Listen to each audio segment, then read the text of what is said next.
வீட்டுக்கு வரத பார்த்துட்டு ரொம்ப சர்ப்ரைஸ் ஆகிறாங்க நம்ம காவேரி. எதுக்காக திடீர்னு கேர்டேக்கர் வச்சுருக்காரு அப்படின்னு சொல்லிட்டு கேட்ட உடனே தாத்தா சொல்கிறாரு, எல்லாம் உனக்காகதாம்மா, உன் கூட டைம் ஸ்பெண்ட் பண்ண முடியாது ரொம்ப கவலைப்படுறான் விஜய், அதனால தான் வெள்ளாவை பார்த்துக்க கேர்டேக்கர் வச்சுருக்கான். இதுக்கப்புறம் நீயும் விஜயும் ரொம்ப நேரம் டைம் ஸ்பெண்ட் பண்ணலாம் அப்படின்னு சொல்கிறாரு. அதை கேட்டு சந்தோஷம் தாங்க முடியல காவேரிக்கு.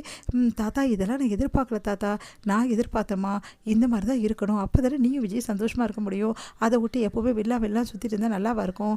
அவன் வேணும்னு பண்ணலம்மா, வெள்ளாவை குணப்படுத்தணும் தான் பண்ணுறேன், எனக்கு புரியுது தாத்தா அப்படின்றாங்க.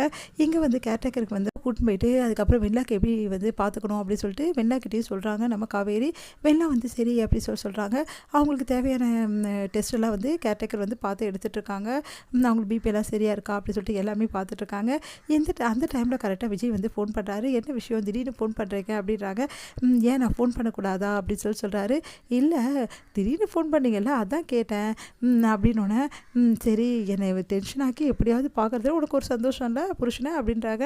அதை கேட்டுட்டு காவேரி அப்படி வெக்கப்படுறாங்க. எனக்கு வெக்கப்படுறது இங்கே கேட்குது அப்படின்னோடனே அப்படியே சிரிக்கிறாங்க காவேரி. அடுத்து சரி உங்களுக்கு என்ன தான் வேணும், எதுக்கு இப்போ ஃபோன் பண்ணீங்க அப்படின்னோடனே கேர்டேக்கர் வந்திருக்காங்க பார்த்தல, எப்படி ட்ரீட் பண்ணுறாங்க, எல்லாம் நல்லா தான் ட்ரீட் பண்ணுறாங்க. சரி இப்போ சொல்லு காவேரி, இப்போ நான் வச்சதில் உனக்கு கேர்டேக்கர் வச்சு உனக்கு சந்தோஷம் தானே, நான் எப்போவுமே வெண்ணா கூட தான் டைம் ஸ்பெண்ட் பண்ணுறேன் அப்படின்னு என் மேலே கோமா தானே அதுக்காக தான் இப்படி பண்ணேன், உனக்காக மட்டும்தான் காவேரி அப்படின்னோடனே சந்தோஷம் தாங்கலை காவேரிக்கு. ஒன்றும் நான் எனக்காக பண்ண சொல்லி உங்களை வந்துட்ட பார்த்தியா இதே மாதிரி கேள்வி கேட்குறதுக்கு, இங்கே பாரு உனக்காக மட்டும் கிடையாது, நான் டைம் ஸ்பெண்ட் பண்ண முடியாதுல்ல, என் காவேரி கூட இருக்கிற டைமை எல்லாத்தையுமே நான் கெடுத்துக்கிறேன்னு எனக்கு நல்லாவே தெரியுது, அதுக்காக தான் இப்படிலாம் பண்ணேன் அப்படின்னோடனே உடனே என் கூட எதுக்கு நீங்கள் டைம் ஸ்பெண்ட் பண்ணோம் அப்படிலாம் யோசிக்கக்கூடாது அப்படின்னோடனே சிரிக்கிறாங்க காவேரி. அப்பா இப்போ தான்ப்பா சிரிச்சடி அப்படி சொல்லிட்டு சந்தோஷப்படுறாரு. சரி நான் வச்சுட்டுமான்னொன்னே இன்னும் பேசிட்டு இருக்கணும் எனக்கும் ஆசை தான், ஆனால் நீ தான் பேச மாட்டேங்கிற அப்படின்றாரு.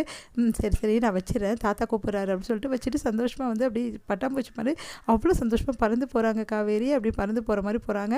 அதெல்லாம் பார்க்குற தாத்தாக்கு சந்தோஷத்தை தாங்க முடியல. எவ்வளோ நல்லாச்சு காவேரியோட முகத்தில் இந்த மாதிரி ஒரு சந்தோஷத்தை பார்த்துட்டு அவங்ககிட்ட இதனால தான் சொன்னேன், இப்போ தான் நிம்மதியாக இருக்குது, இதுக்கப்புறம் கூடிய சீக்கிரம் 2 பேருமே சந்தோஷமாக வாழணும், இந்த வெண்ணிலா தடையாக இருக்கவே கூடாது அப்படி சொல்லிட்டு யோசிச்சுட்டு இருக்காரு தாத்தா.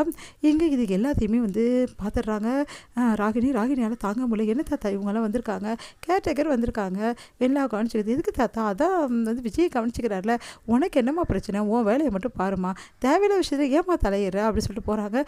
எல்லாத்துக்கும் சேர்த்து வச்சுருக்கவங்க எல்லாருக்கும் சும்மாவே விட மாட்டவங்கள அப்படின்னு சொல்லிட்டு டென்ஷன் ஆகுறாங்க. இங்கே என்ன பண்ணுறாங்க, நம்ம காவேரி ரொம்ப சந்தோஷமாக இருக்கிறத பார்த்துட்டு கேட்குறாங்க. அவங்க அக்கா கங்கா இந்த மாதிரி நடந்த விஷயத்த காவேரி சொல்லிட்டு சந்தோஷப்பட்டு இருக்காங்க. வீட்டுக்கு வந்தோடனே விஜய் காவேரி கிட்டே கேட்குறாரு, என்ன காவேரி இப்போ என் மேலே கோவம் இல்லைன்னு சொல்லிட்டு உடனே காவேரி அமைதியாக இருக்காங்க. எனக்கு தெரியும் என் மேலே உனக்கு கோவமே கிடையாதுன்னு சொல்லிட்டு, இப்போ உனக்கு சந்தோஷம் தானே, நான் இப்படிலாம் பண்ணுவேன்னு யோசிக்கல, இன்னும் நிறைய சர்ப்ரைஸ் இருக்குது உனக்காக அப்படின்றாரு. அதை கேட்டு காவேரி யோசிக்கிறாங்க, எல்லா சர்ப்ரைஸும் நாளைக்கு தெரிஞ்சிடும், நாளைக்கு அந்த சர்ப்ரைஸை நான் உனக்கு கொடுப்பேன் அப்படின்றாரு. அதை கேட்டுட்டு காவேரி யோசிக்கிறாங்க, ஒரு வேளை சைன் வாங்க போகிறாரோ அதான் சொல்கிறாரா அப்படின்னு சொல்லிட்டு யோசிச்சுட்டு இருக்காங்க. உடனே வக்கீலுக்கு ஃபோன் பண்ணி பேசுகிறாரு. நாளைக்கு எல்லாம் ஏற்பாடும் கரெக்டாக இருக்குது சார் அப்படின்னோடனே அதிர்ச்சி அடைகிறாங்க. இதெல்லாம் கேட்டு காவேரி